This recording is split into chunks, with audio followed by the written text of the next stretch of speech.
Bienvenue à cette soirée sous les étoiles, donc, qui est organisée par l'association Provence des Montagnes, qui regroupe l'ensemble des offices de tourisme du Buëch, à savoir depuis Veynes, Rozan et Sisteron. Donc il y en a une tous les mercredis, juillet et août, dans des communes différentes sur tout le territoire du pays du Buëch.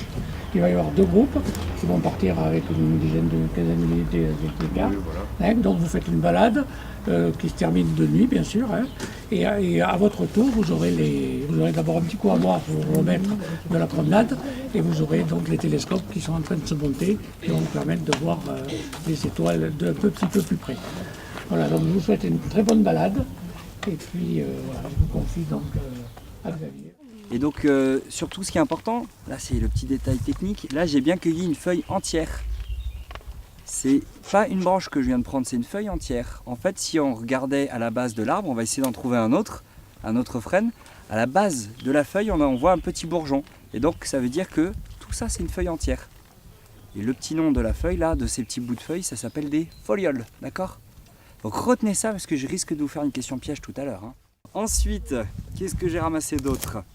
Alors j'ai entendu, qu'est-ce que j'ai entendu pour celle-là, là dans le chemin? La feuille de figuier. Ah, la feuille de figuier. Moi je pense au chêne. Ça fait penser au figuier effectivement qui est très découpé, mais vous l'aurez en beaucoup plus grand. Ouais. Autant l'érable champêtre, vous le trouvez un peu partout. Mais celui-là, c'est l'érable de Montpellier. Là, on est dans la partie nord en fait de sa répartition, de son aire de répartition. Donc dans les vallées du Buëch, on en trouve pas mal. Mais après, dès que vous continuez à monter le long du Buëch, à prendre de la hauteur ou le long de la Durance, arriver sur Gap et autres, on en trouve quasiment plus. Moi, je crois qu'à Gap, la seule fois que j'en ai trouvé, c'était dans un pot de fleurs en fait. Donc on est vraiment, on voit que là, on est dans une plante qui est dans sa limite nord.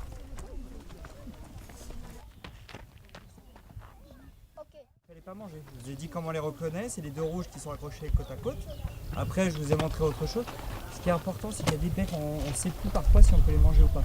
Donc si vous ne savez pas, on ne mange pas, d'accord? L'IRAM a installé 6 grosses paraboles qui en fait, si vous les mettez dans une certaine configuration, c'est comme si vous prenez les deux paraboles les plus éloignées de 100 mètres ou plus, bah c'est comme si vous aviez une parabole de 200 mètres de diamètre en fait. Donc du coup le plateau qui fait 5 km de long, alors ils peuvent pas faire 5 km, hein, ils peuvent pas utiliser tout le plateau, mais il y a, j'ai pas la distance exacte entre les deux plus grandes paraboles, il y a je pense bien facile 500 voire presque 1 km entre les deux.